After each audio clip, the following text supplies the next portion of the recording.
Hi there everyone, and welcome to another Squeezebox Advent Calendar, and we'll get straight on and show you what's in today's. This is my other Anglo Concertina, which I don't very often play out. It's made by a company called Jones, and Jones Concertinas are sort of like, they're one of the names that's known after Wheatstone and Lachenal and Jeffries, Crab. And then there's Jones Instruments. Now, don't know a huge amount about the history of this one. Jones Instruments seem very nicely made, and this one certainly does. But yes, if you look at that, it says there's the paper on the inside there says Jones. But I think this one's been restored in a way that a lot of others haven't, because in the case, this lovely hazard material case, there's a label on there which says it was done by Colin Dipper. So Colin Dipper is a very famous contemporary maker of concertinas, and he's famous for the length of his waiting list.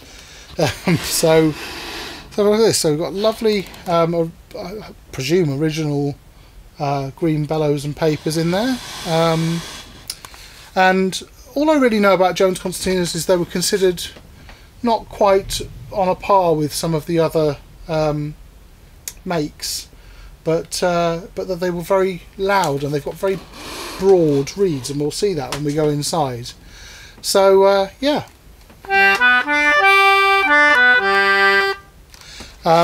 this is my Jones Concertina. We'll have a look inside, and then we'll get around and play a tune on it. Okay, so here's the Jones GD Concertina in its hazard case. As I've got you a bit closer up now, I'll take the instrument out and just show you the Dipper sign inside there. Can you see that now? I can't get the angle right. There's C and R Dipper Concertinas. I presume that's who did the restoration job. So without further ado, we'll go inside this. We've seen inside a concertina before. Just come in a little bit. And actually I'll take the left hand off this one because I've done something to it. Something which is reversible, so nobody can get cross, but it's certainly not conventional. Anyway. So as always with concertinas, try and keep the right screws in the right holes. So we're starting on the top side of the left hand buttons. Interesting that these aren't actually screws, they're bolts. So I'm hoping there's a countersink inside there.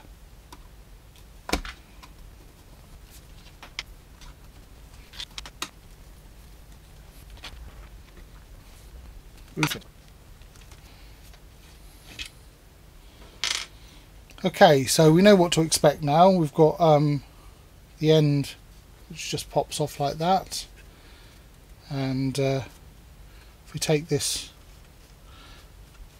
strap adjuster off, this will come apart as well and show you the action.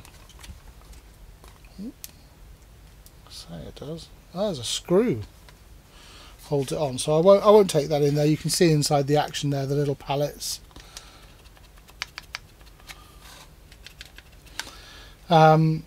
But here we go. Inside here we have the construction. So it's quite different from the Jeffries that I've got.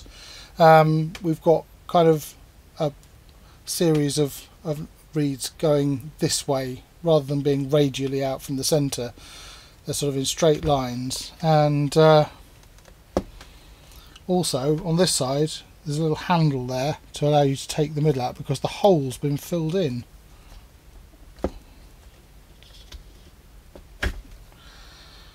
So here we go, there's some information in here.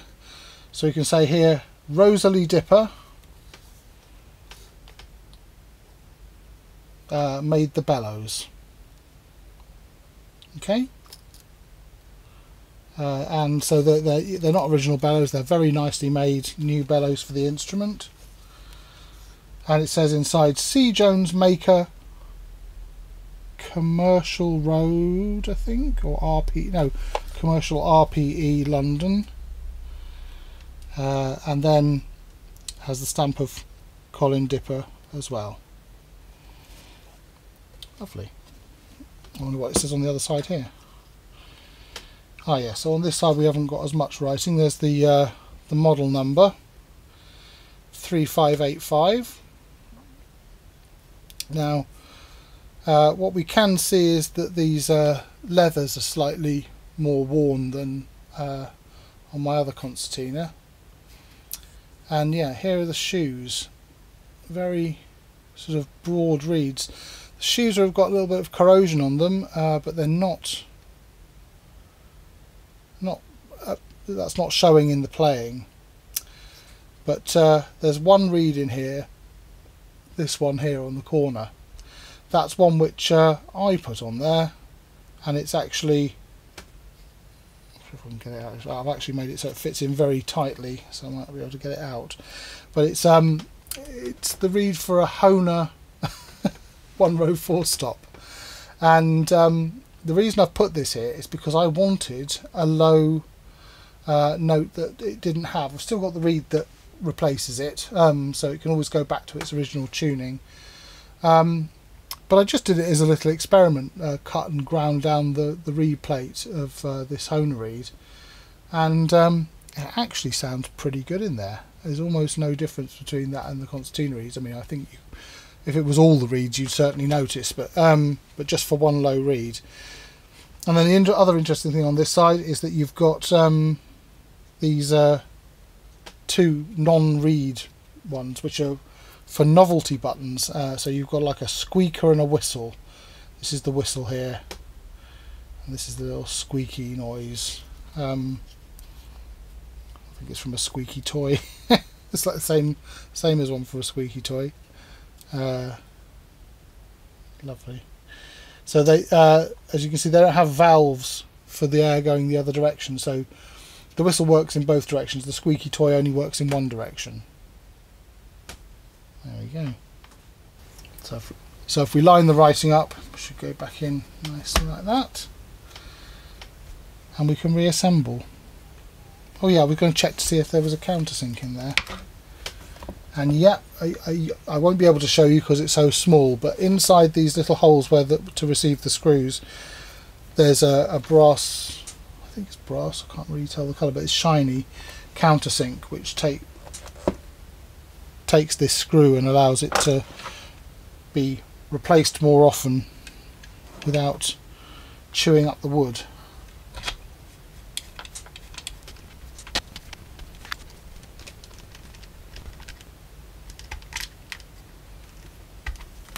And again, with all screws like this, you don't want them to go any more than just finger tight. And then I'll put the little... So again, you've got a brass countersink there to accept the handle screw as well. We can see which one it was. So there we go. We can go and give that a play now. So let's get into the reason why I have this Jones concertina. The main reason is that it's in G and D rather than C and G, which means that it's deeper pitch. It's kind of a fifth down. It has a really nice tone compared to my Jeffries, which has metal ends. The wooden ended ones sort of tend to have a much more mellow tone to them, although this one, as I said, with the big reeds in there, is quite loud.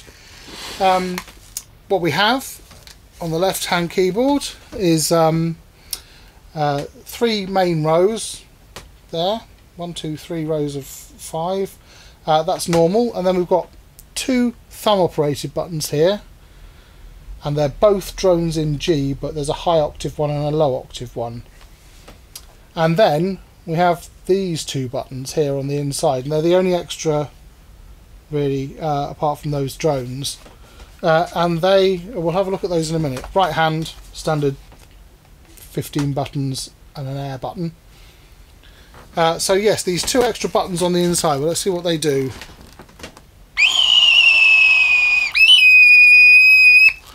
Okay, so we've got sound effects.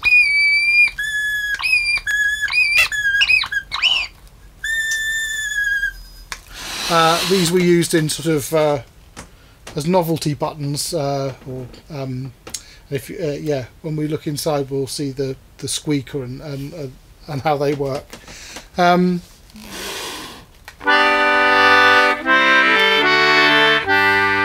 Compared to my Jeffries, with the bigger reeds in here and just the fact that they're not Jeffries reeds, it's not as fast to play, but it is absolutely lovely for sort of song accompaniment in that middle register. Much less shrill sounding than the GC. So I'll play you something on it. What should I play? I can't remember. Oh yeah, I'll play Getting Upstairs.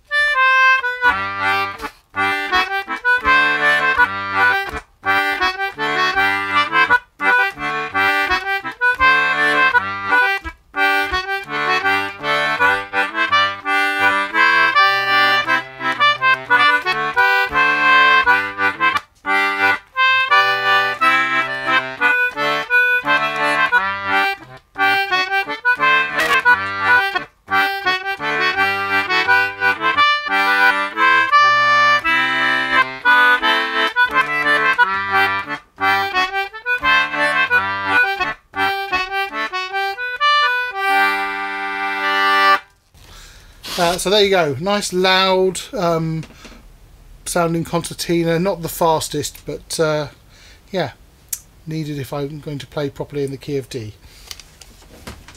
See you in the next one.